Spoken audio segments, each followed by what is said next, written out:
Okay, any questions before we start? All right, so here's what we came up with last time. We took the potential energy formula, we cleaved it in half into cause and effect. So when you put these back together, you will, of course, get the potential energy formula for two charges being near each other.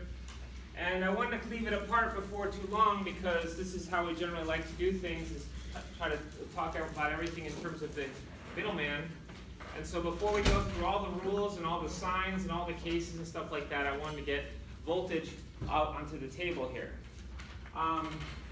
Let me focus first on the effect side, and then if we have time, we'll do the cause, which we should. So this formula right here, let me talk about what's going on here. So this is a property of space, this thing called voltage. So this is the property of the spatial location. So a point can have voltage whether or not there's anything there to respond. It's very much like the electric field formula. In fact, if you can put them side by side here, it's the same deal. So voltage is a property of space, just like electric field is a property of space. Then you multiply it by whatever you decide to put there. So if you decide to put a charge Q at that location, then it tells you something about that charge. So it tells you a property of the charge, either how much potential energy it possesses or how much force it feels. So you can see that the structure is pretty much identical. So just like we have property of space that tells us about force, we have one that tells us about energy. So let me remind you, the electric field, it was in units of newtons per coulomb. It literally tells you how many newtons of force are available per coulomb that you put there. You multiply it by the coulombs you actually decide to put there, and this will tell you the amount of force. Okay? So, pretty much the same deal on the energy side. The voltage is measured in joules per coulomb. Let's see if I can squeeze it in here. So it tells you how many joules of potential energy are available per coulomb at this location. Let me get a better marker here. You multiply by how much charge you put there, and the coulombs cancel, and it tells you the number of joules of potential energy that that charge has. So you can see that the structure is extremely similar. Now, for electric field, we just called it newtons per coulomb. We didn't have an abbreviation. But we do have an abbreviation for joules per coulomb. A joule per coulomb is called a volt. Okay? So when someone says 1 volt, what they mean is that there's 1 joule of energy available per coulomb at this location. Okay? And that is why it gets its name voltage. Okay? So the units of voltage are volts. Okay? It's like if we called mass just to be weird, we call it kilogrammage, right? We can kind of name the quantity after the unit. In fact, voltage isn't even really its real name. It's a nickname. The actual name, the fancy name for this is electric potential. Now, I tried to avoid that as much as I possibly can because it sounds way too similar to U, which is electric potential energy. What the hell? So those sound incredibly similar. But they are different things. U is energy, it's measured in joules, and you can't have the energy of nothing, at least as far as this class goes. And so it's the energy of something, whereas volts are measured in joules per coulomb. So if you hear electric potential, just wait. If you hear energy afterwards, they're talking about Q. If you hear after that, just crickets. okay, then they're talking about V, electric potential. So different things. So you can see they're way too similar sounding, hence the nickname, right? AKA voltage. Then we won't mix them up, okay? So, at this point, I prefer to do a little bit of a primer where we just get into the numbers, but in the interest of maybe getting a little bit more squared away for your lab this afternoon, especially those of you that don't have me for your lab instructors, so I can't kind of elaborate before the lab starts, let me give you some relationships that of how voltage and electric field relate. I'll give them to you on the side. I'll delve into them much more next week, but for now, these are just sort of meant to get you a little bit more oriented. So let me put down the relationships between energy and force. So again, how does this look like? This is the full two-dimensional version. So you can integrate the force to get the potential energy. Likewise, you can take this weird derivative and get back the force. And the one-dimensional version, where if we don't have anything else going on besides a single axis, usually the radial axis,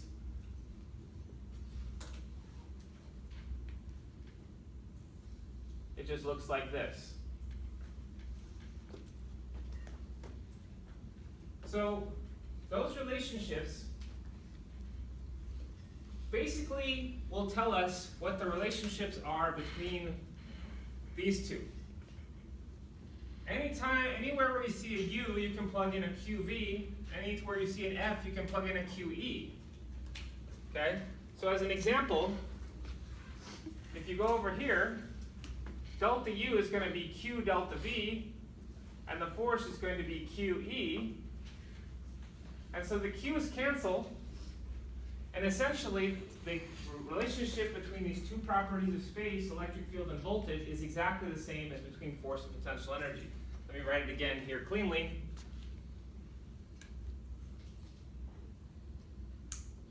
So there it is.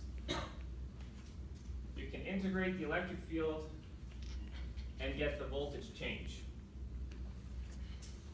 Likewise, over here, you can take the derivative of the voltage times the negative, and that'll give you the electric field's radial component. So basically all the same stuff. This right here, by the way, will be your master equation more or less for the lab today. Because first you're going to find the voltage. You're going to measure that basically with a pair of salad tongs. You're going to be measuring voltages. And then the electric field is tied to the rate of change of that voltage. So you guys are going to be first measuring voltage, and then basically the rate at which voltage changes with distance tells you about the electric field. So you guys are going to be reconstructing the electric field. Again, I want to emphasize that these are just two different ways to model space. Which way does nature think about it? Who knows? These are both human constructs. We can model what's going on in terms of energy, in which case voltage is the middleman, or we can model in terms of force, which is the middle, for which the middleman is electric field. So which one is right? Who knows? Doesn't matter. It's like saying why does a ball fall down? Is it because of the force of gravity or because the potential energy gets lower? Well, there's just two different ways to think of it. So we have two different ways of modeling space, electric field and voltage, and we can always jump back and forth between those two pictures. Likewise, converting these full two-dimensional versions, I guess I can write that down here. These are the full two-dimensional versions. The relationships are these.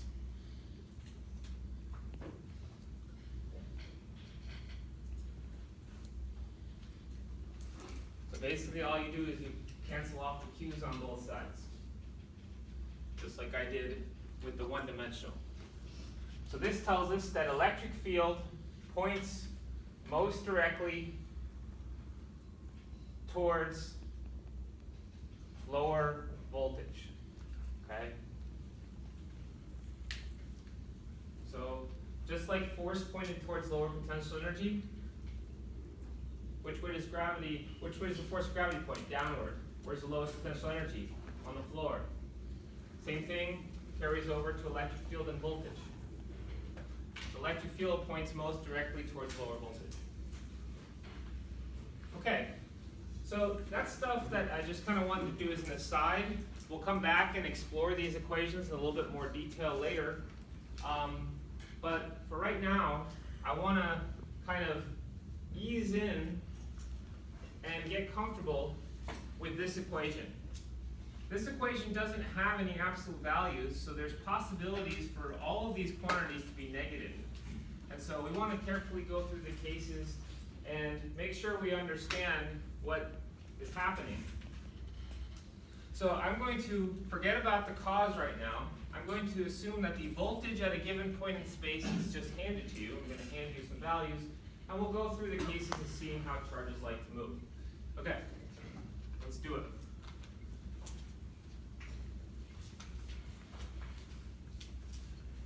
So this is sort of an example, I guess. Example-ish. And let me say that I have 2 points in space, nothing here yet, but for some reason there's voltage. I'm going to say this is plus 9 volts at this location and plus 3 volts at this location. Right. So that's a given. We don't yet know how to calculate these. We're going to pretend that these are just handed to us. We want to now check out the effects. So what I'm going to do is I'm going to drop in a charge to both locations. I should say I'm going to try out a charge at this location, then I'm going to try it out over here. So it's not 2 charges, it's the same charge that I'm trying out at both locations, okay? I'll say that that charge is plus 1 coulomb, just for simplicity's sake. It's easy to just put in plus 1. And I'm going to calculate its potential energy at both locations. So, as an example, if you take that plus 1 coulomb charge and you put it where there's plus 9 volts, well, remember what a volt is. A volt is just a joule per coulomb. So we get that placing that charge at that location gives it plus 9 joules of potential energy. Okay? So I can write that right here it has plus 9 joules, and then similarly you can show over here it's plus 3 joules. Now comparing those two numbers, we realize that having tried the charge out at both locations, the potential energy is higher here and it's lower here. So remember, systems like to go to lower potential energy, so if we released it at rest here, it would want to go over here, but not vice versa. Okay, so trying it out at both locations, I realize that if I dropped it from rest, that would be its natural direction of motion. So I'm going to say this is the initial and this is the final. So now that I've tried it out at both locations, I realize I can release it at one location and it will naturally go to the other one. Okay? So what I want to do here is I want to draw myself a little number line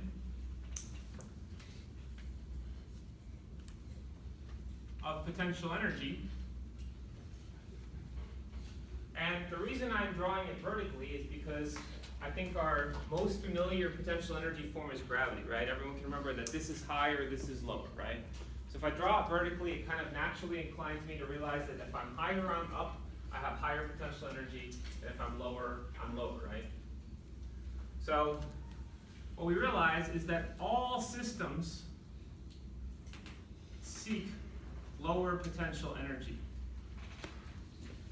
So the natural progression of any system is that it wants to take the energy out of storage and shed it, right? It wants to get rid of that energy in storage.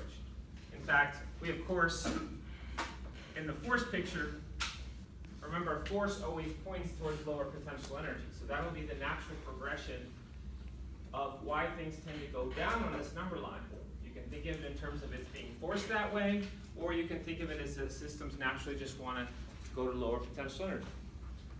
So in this case, I can certainly label that this thing, if it starts at plus 9 joules and it ends up at plus 3 joules, that is certainly makes sense, right? It's moving from higher to lower.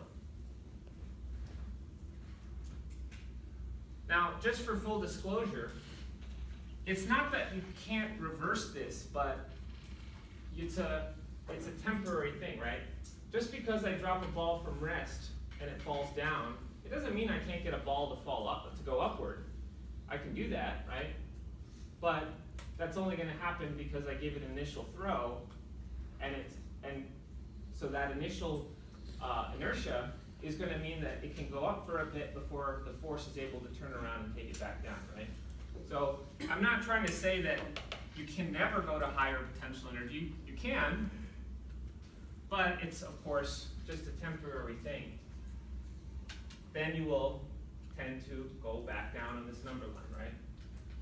So yes, you can throw a ball up in the air. It will go to higher potential energy momentarily, but then it will find its destiny is to turn around and come back, right? Is that okay so far? Okay, so let's just do an example calculation with this. So let's say I drop it at rest. So the initial kinetic energy is 0. And this is just good old energy conservation.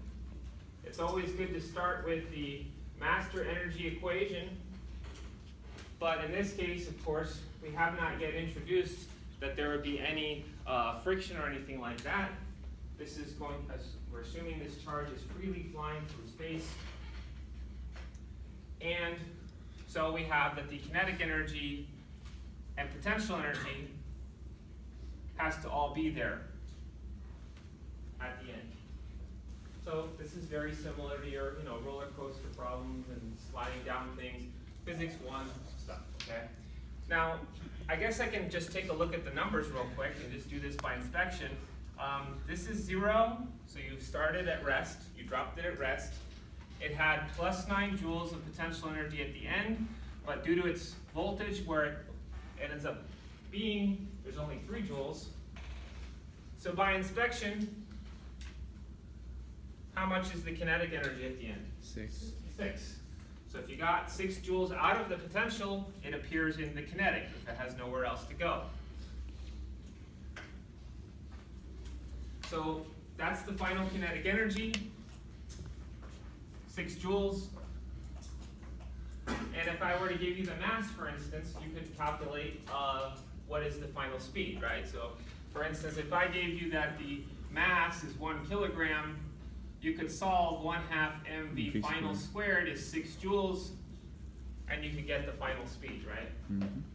The final speed, just in case you feel like doing it, the final speed is, if I can do the square root of 12 correctly, is 3.46 roughly. Let's just call it 3.5. And the mass. What's that? No. Now, one thing I do want to point out is that kinetic energy can never be negative. Look at the formula. 1/2 mass speed squared. 1/2 isn't negative.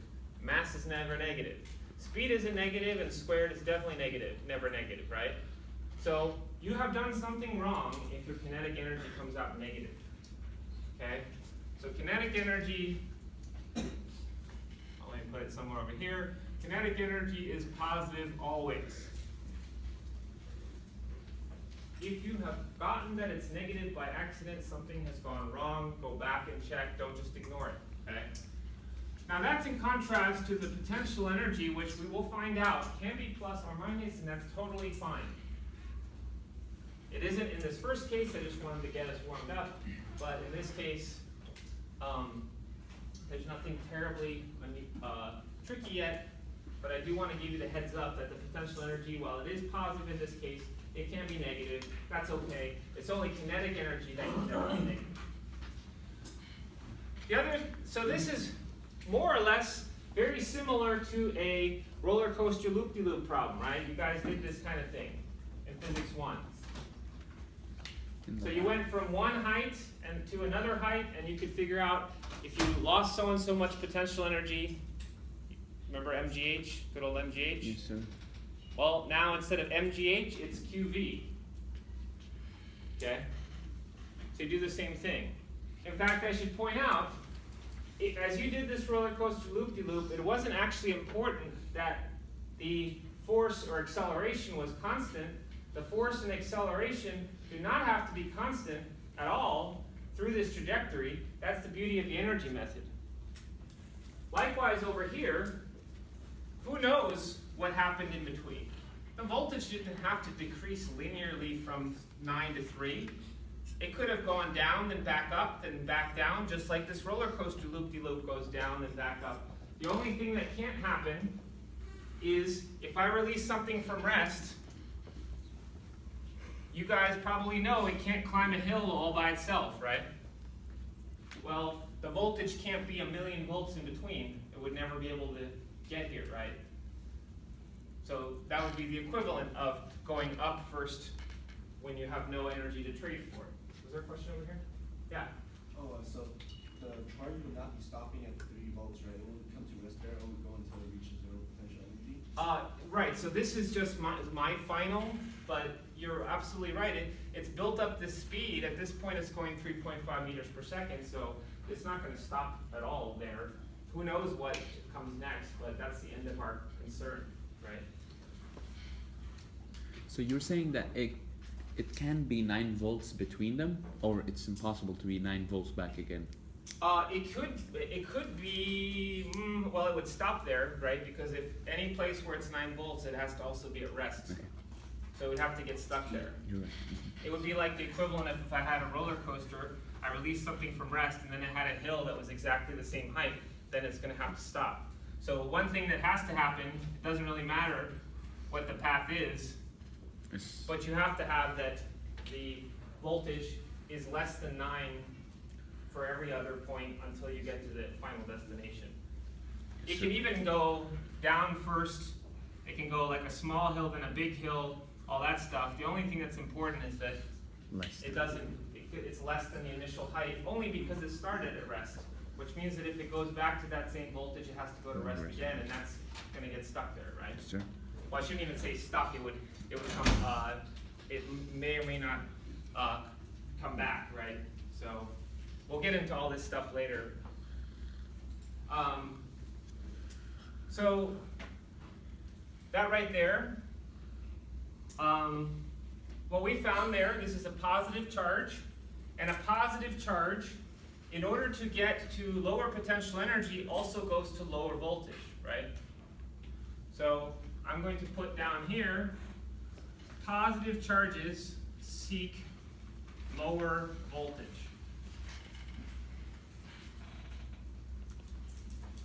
They seek lower voltage to get to lower potential energy. So we found that this charge went to a lower voltage value so that it could go into a lower potential energy. And by the way, my aside here sort of helps us figure out what's going on. Remember, the electric field points towards lower voltage. So in this case, the electric field must point like this. It points towards lower voltage. So we have a positive charge, of course, we know. I guess I should label it positive. A positive charge feels a force with the electric field. A positive charge seeks lower voltage. Those things are, of course, the same thing. We both come to the same conclusion of what positive charges like to do. Positive charges feel a force with the electric field. Positive charges seek lower voltage. Therefore, electric field must point towards lower voltage. Okay? So are there any questions so far before I do a negative charge? Okay, so let's just do the cases, get comfortable. So now I'm going to have a negative charge. Again, I'm going to try it out at both locations first to get a sense of which way it goes. And I don't think it's giving too much away that the negative charge is going to do the opposite of what a positive charge does. So it turns out if I release it here, it will fall over here. Like that. Certainly, having put in the electric field is a dead giveaway, right? We know that minus charges feel a force upstream or against the electric field lines. So what we conclude now is that negative charges seek higher voltage. I'll add that over here. So negative charges seek higher voltage. They go against the electric field lines to higher voltage. It doesn't change the fact that the electric field still points the way towards lower voltage. It's just that the negative charge doesn't want anything to do with either of those, right? It doesn't want to follow electric field line to lower voltage. It wants to go against the electric field line to higher voltage. So if you calculate the energies involved, only thing that would be different, of course, would be the negative sign right here, right? So that would flip it so that the potential energy was negative. The potential energy here would be negative 9 joules, and over here it'd be negative 3 joules. So this is where we get into this situation where we have to really think about which of those is lower, which one of these is higher. And so I want to put it on the number line here. Negative 9. Here's my 0 for the potential energy. And now we're on the negative side. Negative 3 is here, negative 9 is here. And I want to point out that going from negative 3 to negative 9 is a lower potential energy. So this charge also seeks lower potential energy. So the common theme of all charges is that they go to lower potential energy. That's the universal truth of any object, is it wants to go to lower potential energy. It's just how it achieves that is different. So positive charges go to lower voltage regions to lower their potential energy, but negative charges go to higher voltage regions to lower their potential energy. Okay? Now, this is the first time that you may have seen negative potential energies, but there's no reason to be spooked by them. In fact, they are totally doable in Physics 1 even. It's just we usually, at least for me, when I teach Physics 1, I don't deal with negative potential energies because we have to save some fun for Physics 2. Okay? So let me give you an example of where we could have used it in Physics 1. So in Physics 1, we might throw a ball up in the air, and it comes back down. And we know on the way back down, so usually what we do is we set the potential energy to be 0 at the lowest height of interest, right? That's usually what I recommend in Physics 250, right? Mm-hmm. So that's your lowest potential energy. As you go up, your potential energy gets higher, and your kinetic energy gets lower, right? So you slow down on your way up. Mm-hmm. You reach 0. And then on the way back down, you recover it, right? The potential energy decreases again, and you speed back up, right? This is old news. Well, what if somebody hadn't told you till you set the potential energy 0 of your problem that there's a hole here? So let me ask you this. When it gets to the level of the hole, is it going to keep falling? Yeah. Yes. Is it going to keep speeding up as it falls into the hole? Yeah. Yes. During this entire fall, the potential energy keeps decreasing and you keep on going faster. But here's the thing. If your potential energy is 0 here, how do you decrease it more if you're already at 0? Negative. You just go to a negative value. So down here, the potential energy goes negative. It continues to decrease from 0, and therefore the kinetic energy continues to increase. And you keep on falling faster, of course, until you hit the bottom of the hole. That's a different story. So there's nothing wrong with negative potential energy. In fact, 0 is like an origin. Any that you set in these problems, any potential energies that are higher than that are positive, and any ones that are lower than that are negative, and that's no big deal. No big deal. In fact, the highest potential energy you can have is plus infinity. The lowest potential energy you can have is minus infinity. And everything else is relative. Okay? So you can do everything you want to avoid negative potential energies in physics 1, but they are essential here in physics 2. And the thing to remember is think of it all in terms of a number line. And in this case, -3 is higher than -9. So this thing will fall to lower potential energy. Question?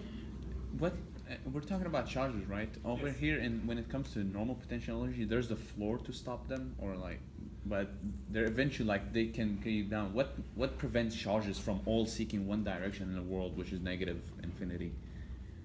Well, it might hit the wall, right? There's something else that will, like, just like this hits the bottom of the hole, there might be something that stops it. And if there isn't, it'll keep going forever, right? Okay. So the problem here is that I haven't told you about the cause of voltage yet. I've just given it as a hypothetical value. So we can't really talk about real situation, right? Are there any other questions? Okay, so this is the common theme. Everybody seeks lower potential energy. You just have to be careful about lower on this number line, and don't accidentally ignore the negative. Something will go from -3 to -9, not vice versa. So these are not vectors. Okay, you don't just look at magnitudes. You can't just ignore the negative, and you can't say that 9 is higher than 3. Well, -9 is lower than -3. Okay. These aren't vectors. This is not just indicating to the left or something like that. You have to look at the entirety of the number and compare. So, this relationship, this is an important relationship. The analogy that I will give you is this. Everybody goes to lower potential energy. Just like everyone wants to be happy, okay? But there are different ways to get to happiness. So some people think that the way to happiness is to get as much money as possible, right? So that would be like the negative charges, like negative people, okay? So they want higher amounts to get to lower potential energy, okay? So you want to get to higher voltage to get to lower potential energy. Well, there are some people who think that the way to happiness is to give up all your worldly possessions and just go and live on the beach, okay? And eat coconuts and whatever you want on a tropical island, okay? So those are like the positive charges. They seek lower voltage to get to lower potential energy, okay? So everything wants to get to lower potential energy. That's the universal thing. But positive charges do it by going to lower voltage. Negative charges do it by going to higher voltage, okay? Now, this is where you can truly appreciate the nickname voltage. Because let me take voltage and replace it with its fancy name, electric potential. Positive charges seek lower electric potential to get to higher electric potential energy. It sounds like I just literally contradicted myself in the second half of the sentence compared to the first. Let me say that again. Positive charges seek lower electric potential to get to higher electric potential energy. Okay? They're way too similar sounding. Okay? All right, sorry, I was reading this. I should have been reading this one. So this one seeks higher voltage to get to lower potential energy. Okay? So they sound incredibly similar, and for negative charges, you really have to watch out. Negative charges seek higher voltage to get to lower potential energy. In fact, if you look at the equation, if the charge is negative, to reach the holy grail of the lowest potential energy possible, minus infinity, it has to get to the highest voltage possible. right? So that is the the effect side. And you guys will have plenty of calculations on your homework number 3, where all you're doing is doing something to this effect, okay? So just kinetic plus potential energy balancing. More or less like physics 1, instead of mgh, you use Q times V, okay? I didn't do all the permutations, but it's possible for the voltage itself to be negative. Well, with all these things flying around, what you want to do is you want to carefully include all the signs. So this could be a plus or minus voltage itself. This could be a plus or minus charge. But then at the end of the day, you compare the two potential energy numbers and it'll tell you which one's higher and which one's lower. Compare them on this number line and you'll get a sense of which one is the higher one and which one's the lower one. The other thing I should mention before too long is I did this kind of all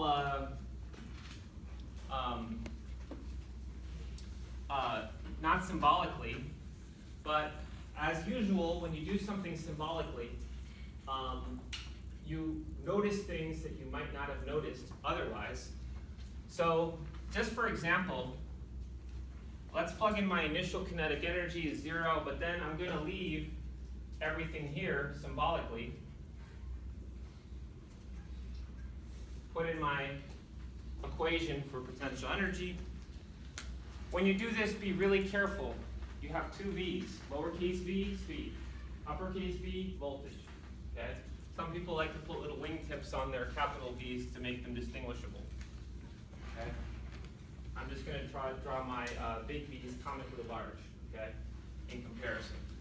So if you solve for the final speed here, just as an example, I'm not going to give away the solution, but you will find that the two voltages end up getting subtracted from each other, and that is the form in which they appear in the solution. Now this is an interesting thing because the voltage difference is the only thing that actually affects your answer. So only voltage difference matters.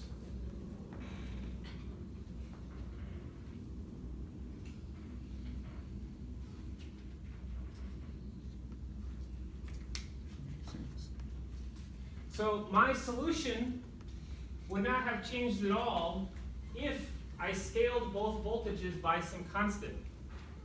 So if, instead of 9 volts and 3 volts, this was 109 volts and 103 volts, they still have the same difference, so it makes no substantive difference to your answer, right? It doesn't matter that I scaled them both up.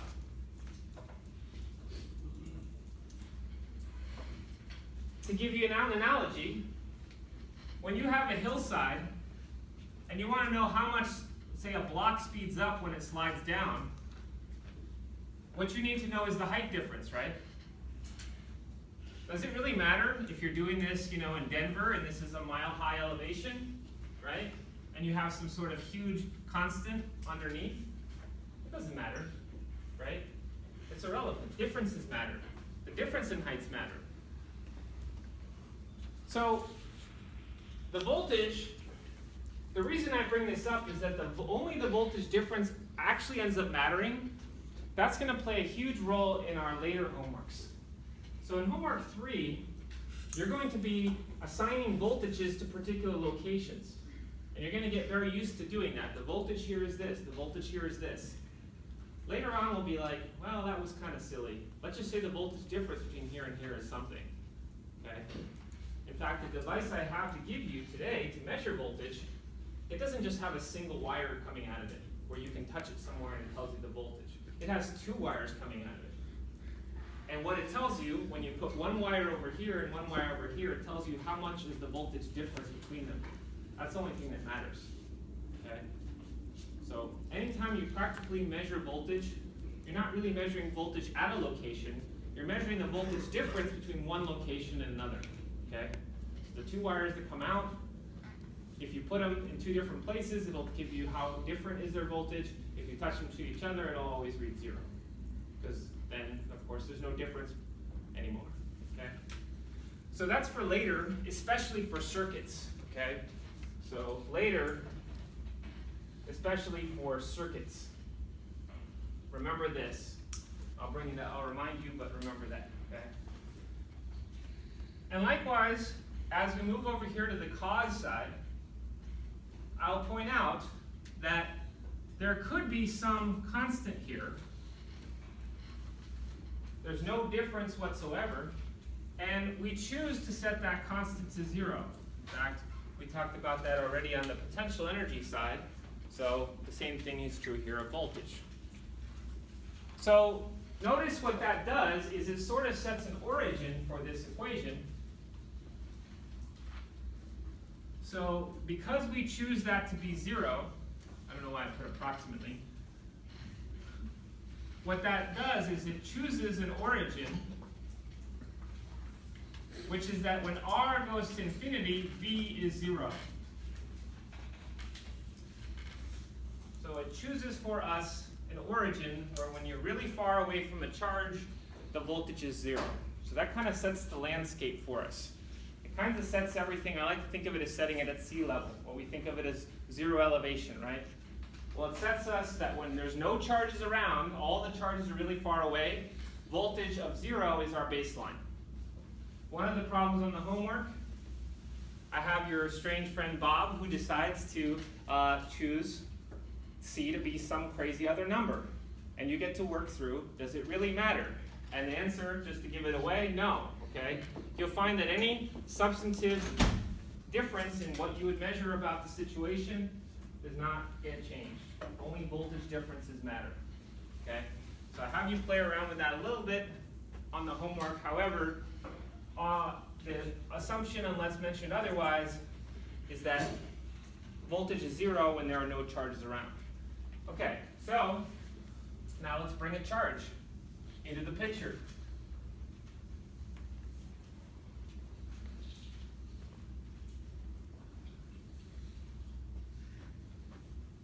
So let's have a charge of, I don't know, +1 nanocoulomb. I definitely was working on this without a calculator because the reason I chose a nanocoulomb was because K times Q then is what? Can anyone see off the top of their head? 9, right? Right? Because 9 times 10 to the 9, and then the 10 to the 9 and the Coulomb's constant, I knocked it out with the nano, right? So, let's draw this. And let me find the voltage at, say, R equals 1 meter, and R equals 3 meters, just for sake of argument. So if you plug in 1 meter, you'll get 9 volts. That means that whenever you are 1 meter away from this charge, the voltage will be 9 volts. So if you go 1 meter in any direction,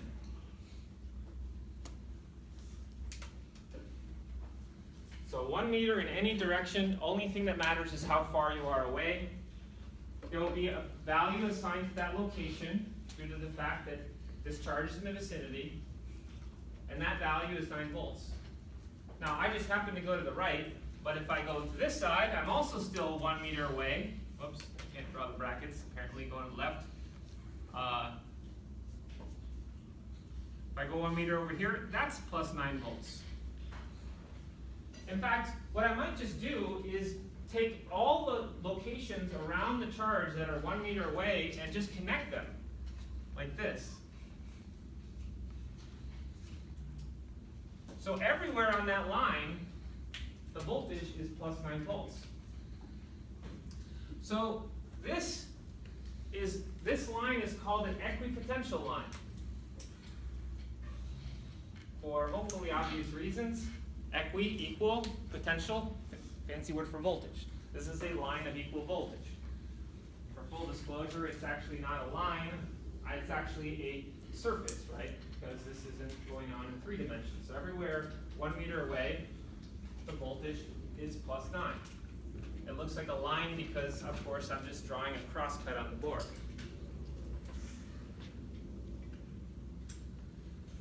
Now that was true of the electric field as well, right? The electric field, if you're a given distance away, the electric field has the same strength. But the thing is, the electric field assigns vectors to every location, right? So over here, the electric field is the same strength, but pointing to the right. Over here, it's pointing this way. Over here, it's pointing this way. The beauty of this is that there's absolutely no difference, okay? Because what's being contributed to every location is a number, not a vector, a number, okay? So everywhere on this line, the spatial value being assigned is 9 volts.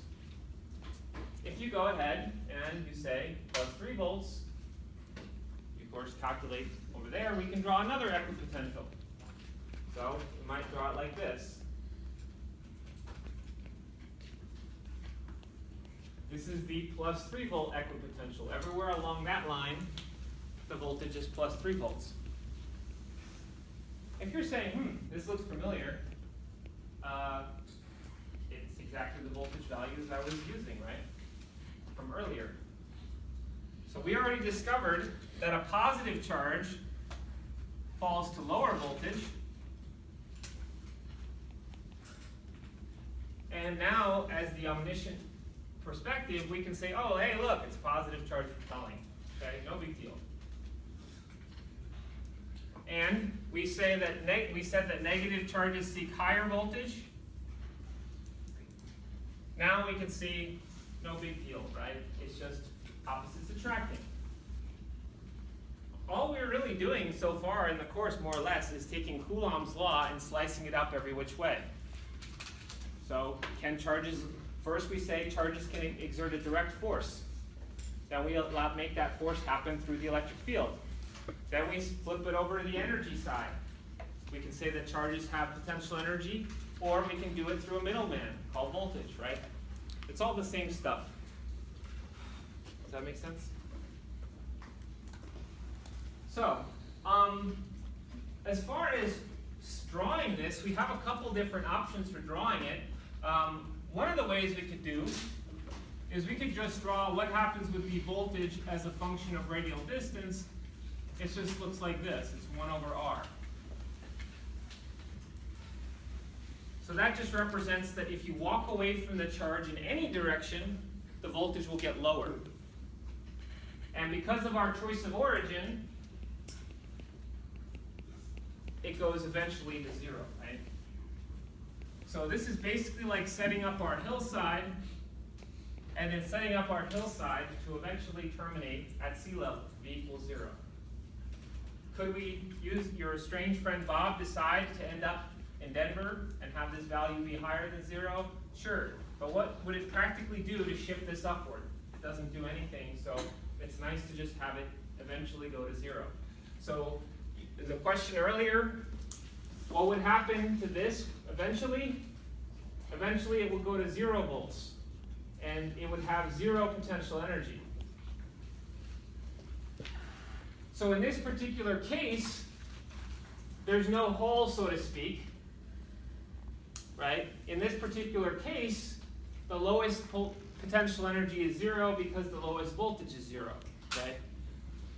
So when I drew you that number line of potential energy, and I said 0 may just be a stopping point, well, it is, in some systems, the lowest you can go. So in this particular system, that's the floor of how low a positive charge can get, right? So that's the floor for that positive charge. The floor happens to be 0. Now, interestingly enough, this, a negative charge being really far away, would have 0 potential energy as well. But then it can fall closer and get to negative values. So in fact, for the negative charge,